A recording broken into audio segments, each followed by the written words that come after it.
हाँ बेटा अजुक मेरा टॉपिक सह एक्सरसाइज 13.5 तो यम ब्रो जन टॉपिक पढ़ान यानी तुम पढ़ो एक्सरसाइज 13.4 तान अत वन बह तुम अत मज कर बेटा तुम सह सॉलिड डिस्कस यानी ये तुम पोड़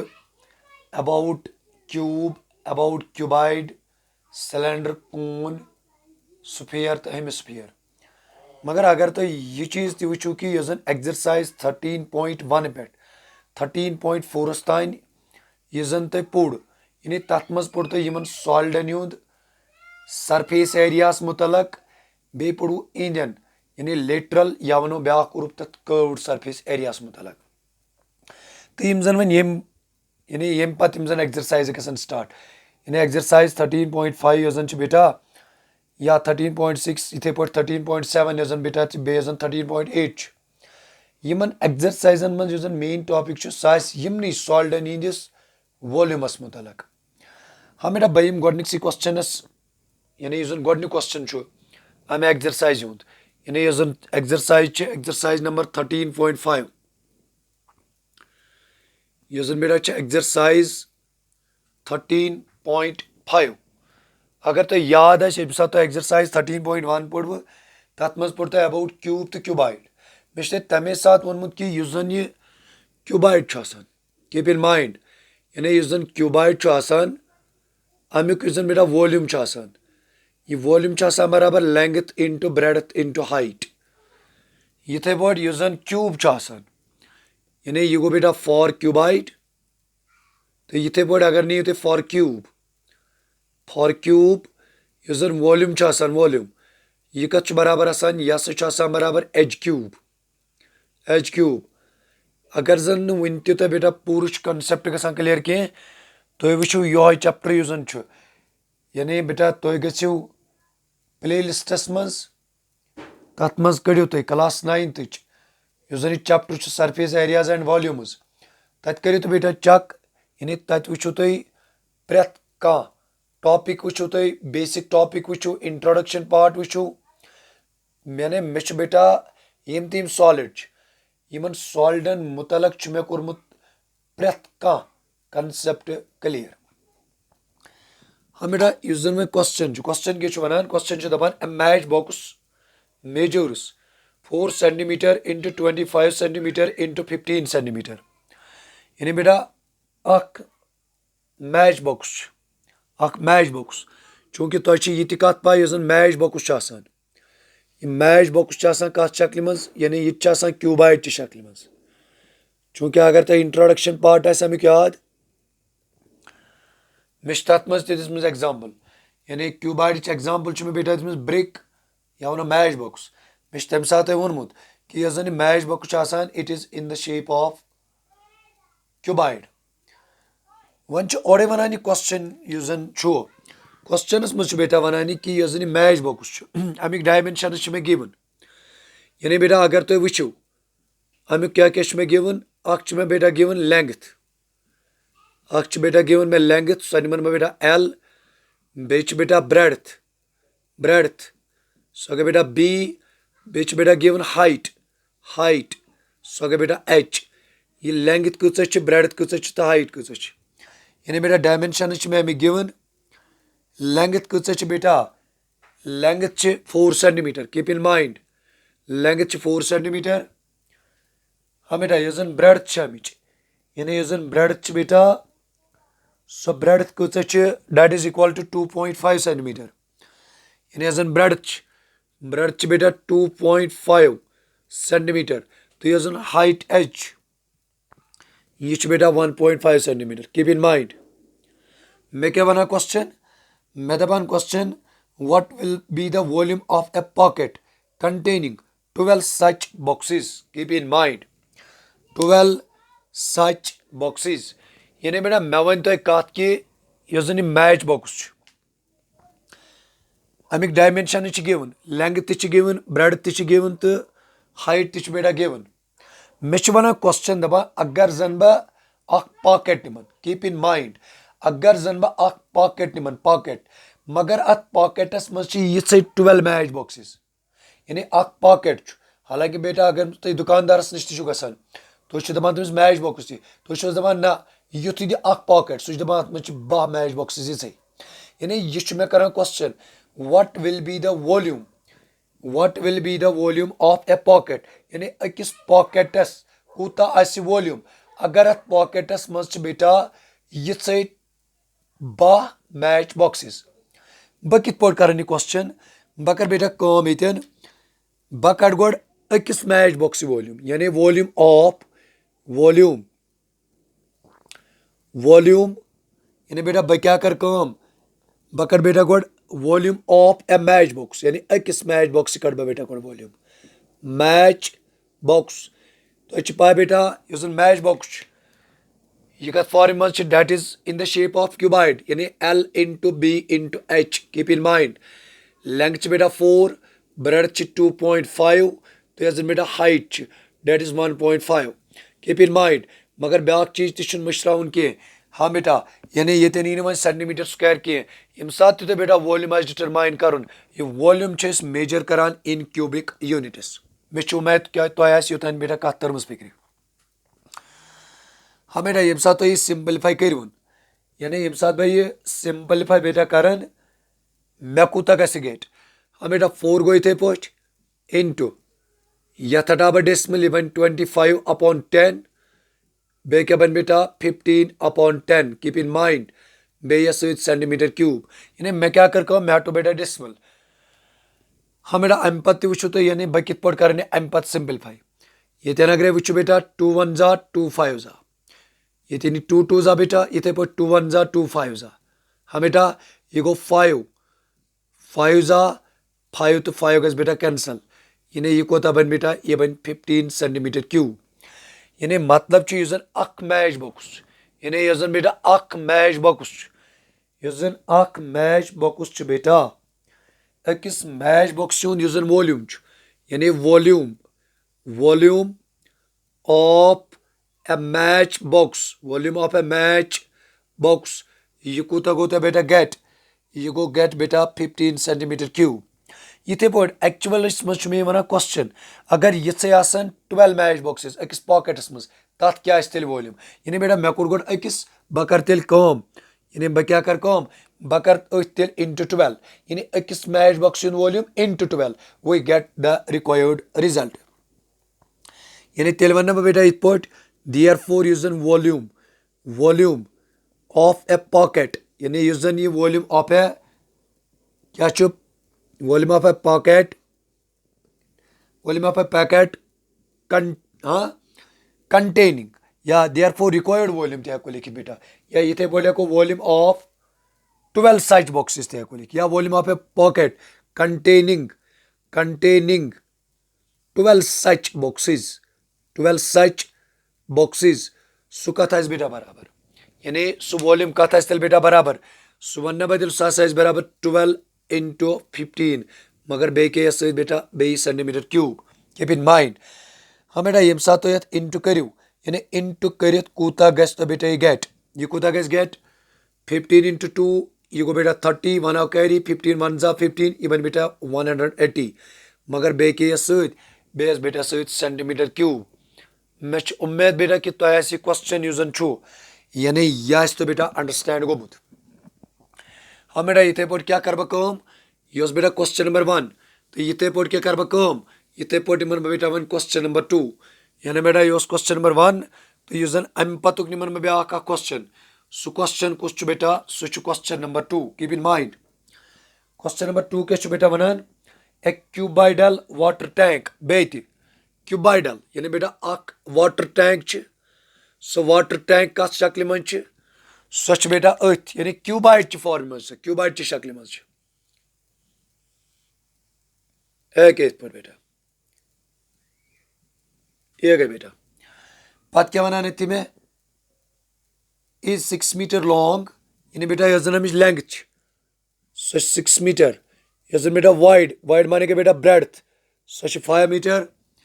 तो यह बेटा अमिच हाइट यानी यह वन बेटा डीप गो बेटा सनर सो गई बेटा other words height so height कच यह गई बेटा लेंथ यह गई बेटा ब्रेड्थ तो यह गई हाइट कच बेटा यानी बेटा यह जन हाइट या वनो यह जन डेप्थ डेप्थ गई बेटा हाइट सो कच बेटा डेट इज 4.5 मीटर मैं क्या वन question how many litres of water it can hold हालांकि बेटा वॉल्यूम ते पाई वॉल्यूम माने गो कैपेसिटी यानी अगर जन तुम वन बेटा गिलास अख नीव तुम वन गिलास कूत कर वाटर होल्ड या रूम अख नीव तुम वन अत रूमस मज यह रूम कत बॉक्सेस कर कंटेन दैट इज वॉल्यूम इथे पे वन यह जन टैंक दपान वन सा अत मज कत्या लीटर्स यानी यह कूता वाटर कर होल्ड मतलब कड़ अमुक वॉल्यूम मगर मे बेटा कड़ लीटरन मज कीप इन माइंड हाँ बेटा बह क्या कर गो simple what we have to find its volume यानी what we have to find its volume तुझे पाई बेटा it is in the shape of cuboid ये तुम वो क्यूबाइड शक्ल मज वॉल्यूम बराबर L into B into H यानी बेटा यह जन वॉल्यूम यह वॉल्यूम कत बराबर L into B into H यानी सो solid which is in the form of cuboid पता मे तमिक वॉल्यूम कड़ तमिक वॉल्यूम बराबर L into B into H बह क्या कर बेटा कम यम सात बह अमुक सोल्यूशन निम हाँ बेटा यानी यम सात बह अमु सोल्यूशन निमन अगर तो बेटा अतन वो यह जन लेंथ L ये लेंथ कच बेटा इट इज 6 मीटर इथे पे बेटा अच्छे लिखित वाइड यानी इस लिखो ब्रेड्थ यह जन ब्रेड्थ बीच यह कच बेटा इट इज 5 मीटर इथे पे बेटा हाइट या वन बेटा डेप्थ सो अगर बेटा हाइट सो हाइट कच that is 4.5 metre keep in mind मैं क्या वन क्वेश्चन मैं वन यानी यह जन क्यूबाइडल टैंक यह कूत वाटर कर होल्ड मगर मे बेटा गेट कर कमन मज यानी लीटर मज मतलब what we have to find यानी बेटा मे कड़ अमुक क्या वॉल्यूम या वन अमिच कैपेसिटी मे कड़ हाँ बेटा तेल वन बह therefore volume of the tank volume of the tank यानी यह जन tank volume that is equal to L into B into H हाँ बेटा अगर तुम length that is 6 breadth 5 height 4.5 मगर बे के बेटा बे मीटर क्यूब हाँ बेटा गोड कड़ बह वॉल्यूम मीटर क्यूबन मज सू कर कन्वर्ट पे लीटर मज कीप इन माइंड अगर तो ये वो बेटा 6 इंटू 5 दैट इज 30 यथ अगर बेटा हटाओ डेसिमल 45 अपॉन 10 मगर बे के बेस बेटा मीटर क्यूब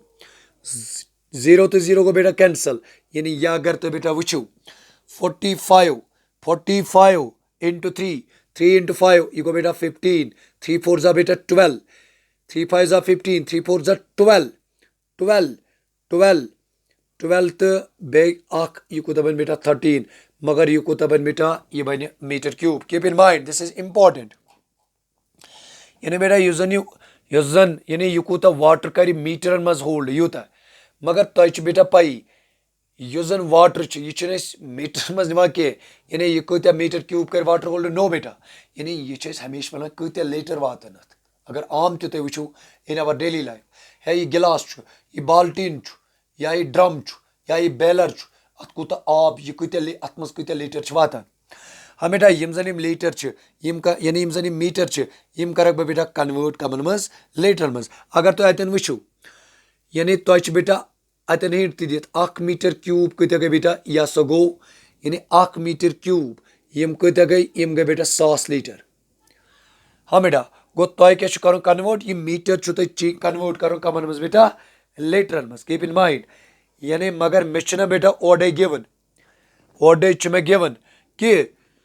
यह जन 1 मीटर क्यूब यह बराबर 100 लीटर यानी मे बोड यूनिट कन्वर्ट कर लकटिस मज मे वारिया लट वोनमुत यम सात तुम बोड यूनिट कन्वर्ट कर लकटिस मज तेल गो कर बेटा इंटू यह सिंपल कत 1 मीटर क्यूब गई 100 लीटर यम कत गई तेल बेटा ये वन 135 इंटू कूता 1 मीटर को बेटा 1000 135 अत करो इंटू 1000 मगर यम क्या यह कमन मज नेर बेटा यह नेर लीटर मज कीप इन माइंड यानी यह कमन मज नेर बेटा यह नेर लीटर्स मज यह बन बेटा 135 बे 0 इनस 1 2 तो 3 यानी यीत्या लीटर करी बेटा होल्ड वाटर सिंपल यानी अत मज कत्या लीटर आब वातन हाँ बेटा यह कूता बन दिल 1,35,000 लीटर्स ऑफ वाटर कर बेटा होल्ड हाँ बेटा यानी ये पट गो बेटा ये क्वेश्चन कंप्लीट यानी यह बेटा क्वेश्चन नंबर 2 ये गो ये क्वेश्चन नंबर 2 कंप्लीट। तो अम पत क्या करो बेटा कम अम पत question number 3 keep in mind यानी बेटा यह ब्या क्वेश्चन सह क्वेश्चन कुछ निमन बह वन सह निमन बह बेटा वन क्वेश्चन नंबर 3। हाँ बेटा क्वेश्चन नंबर 3 क्या वन एक्यूबाइडल वेसल यानी बेटा बे वेसल मगर सह कस शेप मन बेटा सह क्यूबाइड ची शक्ल मज बे बेटा यानी यह कत शक्ल मज क्यूबाइड ची शक्ल मज मे ये वोनमुत क्यूबाइड माने क्या गो यानी बेटा यम faces rectangles is 10 metre long. हाँ बेटा इट इज गिवन यानी 10 मीटर ची लॉन्ग यानी यह क्यूबाइड यह बेटा 10 मीटर ची लॉन्ग बे क्या वन एंड 8 मीटर वाइड यह ब्रेड्थ अमिच सच बेटा 8 मीटर बेटा अमिच ब्रेड्थ वाइड सो क्या बेटा breadth. How high must it be made to hold 360 cubic meters of a liquid। हाँ बेटा सिंपल क्वेश्चन दपान वन सा यानी यह कूत थोद गन यानी height we have to find its height अगर जन यह होल्ड कर कूता यानी कूता लिक्विड बेटा 360 cubic meters of a liquid यानी बेटा अगर तो ये वो what we have given यानी बह वो गिवन क्या गोड़ अगर तो बेटा वो गिवन क्या हियर अगर तो अतन वो बेटा लेंथ गिवन लेंथ गोड़ बेटा given length L so L कच अमिच यानी यह लेंथ बेटा दैट इज 10 मीटर इथे पे बेटा ब्रेड्थ गिवन ब्रेड्थ सह गो बेटा बी सो कच बेटा given breadth that is 8 metre. हाँ बेटा ब्या चीज तह हाइट बेटा अमिच गिवन तुम कह यानी हाइट क्या वन बह चलो अमिच हाइट निमन बह बेटा एच यानी यह हाइट मे बेटा अमिच कर डिटरमाइन यानी बेटा क्वेश्चन डिटरमाइन इट्स हाइट मगर ब्या चीज बेटा गित ब्या चीज क्या बेटा गिवन ब्या चीज बेटा given Amik volume one दपो sir कित तोर यह वॉल्यूम गिवन अ बेटा गिवन कि अगर जन यह होल्ड करान 360 cubic meters यानी 360 मीटर क्यूब यूत लिक्विड करान बेटा यह होल्ड मीटर क्यूब तल तोर मे बेटा फिक्र यह हसा अमिक वॉल्यूम हालांकि तुम पा बेटा कि वॉल्यूम बराबर L into B into H equals to गो बेटा 360 सो गो एल दिमो बेटा पन वैल्यू लेंथ कच बेटा डेट इज 10 ब्रेड्थ कच डेट इज 8 हाइट क्या बेटा अननोन इक्वल्स टू गो बेटा 360 सो गो बेटा अगर 10 इंटू 8 यह गो बेटा 80 इंटू गो एच इक्वल्स टू गो 360 सो गो बेटा एच मीन्स हाइट 360 अपॉन कूत बेटा अपॉन 80 0 तो 0 क्या बेटा यह ग कैंसल यानी ये हेकर बह इत लिखित इम्प्लाइज यह हाइट यानी बेटा यह अमिच हाइट एच सो कच मे तेल बेटा डिटरमाइन यानी यम सात अत डिवाइड कर बह यम सात बह बेटा डिवाइड कर या ये बेटा बे कसर चनित 4 2 जा 8 4 9 जा कूत गो बेटा यानी बेटा अगर तो ये वो 4 9 जा कूत गो बेटा यानी ये गो बेटा गो 0 तो 0 गो बेटा कैंसल। हाँ पत कूत गो बेटा ये यानी यह सा गो बेटा 4 2 जा गो बेटा 8 4 2 जा गो बेटा 8 हाँ यानी यह कूत बन या इत बेटा इत तुम लिखित 360 यह जन 80 क्या ग बेटा यह ग डिवाइड यह 0 तो 0 क्या गो बेटा यानी 0 तो 0 गो बेटा कैंसल यम सात 0 तो 0 गो बेटा यह कैंसल यानी यम सात 0 तो 0 गो कैंसल अत क्या बचो में बेटा अत बचो में बेटा हाँ बेटा यह वैसे ये 360 के हाँ बेटा it is not 360 it is बेटा 380 सॉरी इट इज बेटा 380 सॉरी सारा गड़बड़ हुआ बेटा यथ करो बेटा इस कूता यानी 80 करो डिवाइड क्या 80 गज बेटा ट्रांसफर इट बिकम्स यानी यह गज बेटा डिवाइड 80 चेत इंटू गज बेटा डिवाइड सॉरी बेटा अत बेटा गलती गम हाँ बेटा ये सात बे सिंपलीफाई कर 2 4 जा 8 2 19 जा 38 हाँ बेटा ये सात 19 अपॉन 4 करो यह कूता बन यानी 19/4 यम साथ 19 बेटा डिवाइड करो कम सत 4 सत यह कोता बन बेटा यह बन 4.75 मीटर यानी यह जन बेटा अमिश हाइट यह जन हाइट कचा नेर बेटा यानी हाइट कचा सो हाइट आसे बेटा तेल 4.75 मीटर यानी तेल बह हैंस हाइट एच यह कचा बेटा यह 4.75 मीटर इत पे गो बेटा इत पे गो यह क्वेश्चन कंप्लीट हालांकि बेटा सिंपल क्वेश्चन मगर ये में गलती गम एक्चुअली अमुक वॉल्यूम जन यह बेटा 360 के यह बेटा 380 बाकी बेटा सिंपल क्वेश्चन हाँ बेटा यम गए अमिक 3 क्वेश्चन अम पे अमिस बीस क्वेश्चन पे यानी बेटा यह क्वेश्चन नंबर 4 हाँ बेटा सिंपल क्वेश्चन बस प्रैक्टिस जरूरत बे समझने जरूरत ये कन्फ्यूजन आए बेटा मे कमेंट बॉक्सस में लिखान कि ये कन्फ्यूजन मगर पूरी कोशिश ते समझाने हाँ बेटा क्वेश्चन नंबर 4 अख सिंपल क्वेश्चन क्या वनान दपान find the cost of digging a cuboidal pit बे बेटा क्यूबाइड मैं क्या करा क्वेश्चन बह पढ़ बेटा क्वेश्चन मगर गो बना बह गो दिमा तुम थोड़ा आइडिया यानी बेटा युत पिट यानी ये पे खोड वन बेटा गरन मज पे क्यूर वगैरह खनान ये पे पिट मगर सह कत शेप मज बेटा सह कत शेप मज यानी क्यूबाइड ची शक्ल मज यह क्या वनान digging a cuboidal pit 8 metre long हाँ बेटा यानी लेंथ 8 मीटर मगर ब्रेड कत बेटा 6 मीटर ब्रॉड ब्रेड बेटा 6 मीटर हाइट जन बेटा हाइट एच सो हाइट कत बेटा यानी डेप्थ मीन्स बेटा हाइट सो हाइट कत बेटा डेट इज 3 मीटर हाँ बेटा ये पे यानी क्यूबाइडल पिट खोड कत शक्ल मज बेटा क्यूबाइड ची शेप मज यह दपान यह क्यूबाइड यानी इस पिट खनन मे अत कूता लगे कूता कॉस्ट लगे खनस मगर मे वन ओड बेटा दपान अगर अकिस मीटर क्यूबस कूता 30 रपी फॉर एग्जाम्पल बेटा 30 रपी यानी सिंपल क्वेश्चन बेटा सिंपल क्वेश्चन क्या सिंपल क्या कड़ो अमुक तुम ये दिवान आइडिया कि we have to find its volume मे कर question cuboidal pit length given breadth given बेटा हाइट गिवन मे कर क्वेश्चन दपान वन अत कूता कॉस्ट लग अगर जन अकिस मीटर क्यूबस लगान कस रपी 30 रपी बह क्या कर बेटा गो अमुक वॉल्यूम यानी first of all we determine its volume तुम पाई क्यूबाइड शक्ल मज जन वॉल्यूम बेटा that is equal to L into B into H यानी हियर लेंथ L मीन्स बेटा लेंथ सो कत बेटा 8 metre B means breadth that is 6 metre बेटा H मीन्स हाइट या वन बेटा डेप्थ गई height H means height that is बेटा 3 मीटर तेल वन बह बेटा ये पे कि यह वॉल्यूम ऑफ द पिट यानी बेटा यह volume of the cuboidal pit या volume of the pit volume of cuboidal pit बेटा that is equal to L into B into H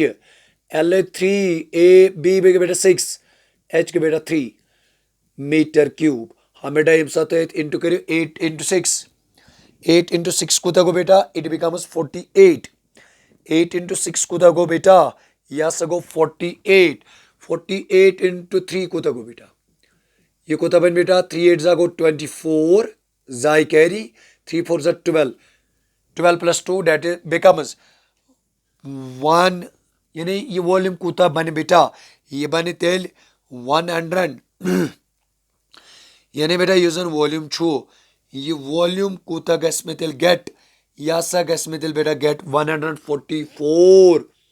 metre cube वुच तो बेटा अगर अमुक वॉल्यूम यूता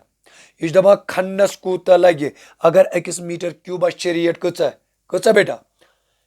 यानी 30 रपी यानी बह लिखना ये गो बेटा rate of digging rate of यह बेटा क्या rate of digging rate of the pit digging हाँ बेटा स्पेलिंग कर पाने चक digging the pit सो बेटा 30 रपी यानी 30 रपी मगर क्या 30 रपी यानी पर मीटर क्यूब यानी बेटा यह जन रेट सो बेटा यानी बेटा 30 रपी मगर क्या पर मीटर क्यूब तेल वन बह तो वन बह यीतिस कूता लग तेल खनस अगर अकिस मीटर क्यूबस लगान 30 रपी यीतिस कूता लग खनस तेल लिखना बह बेटा इत पे देयरफॉर रिक्वायर्ड कॉस्ट सह कूता बेटा दैट इज RS 144 into 30 हाँ बेटा ये साथ सिंपलीफाई करो सिंपलीफाई कर कूता गई बेटा गेट यह गई गेट 4320 यानी कशीर पे वन बह इत अत लगान 4320 रपये यानी यह क्यूबाइडल पिट खनस इत पे गो बेटा यह क्वेश्चन नंबर 4 यानी इत पे गो बेटा यह क्वेश्चन नंबर 4 कंप्लीट हाँ बेटा सिंपल क्वेश्चन तो अम पे ब्याक लेक्चर तथ मज कर बाकी क्वेश्चन तो बेटा डिस्कस तुत काल अस्सलामु अलैकुम वरहमतुल्लाहि वबरकातुहू।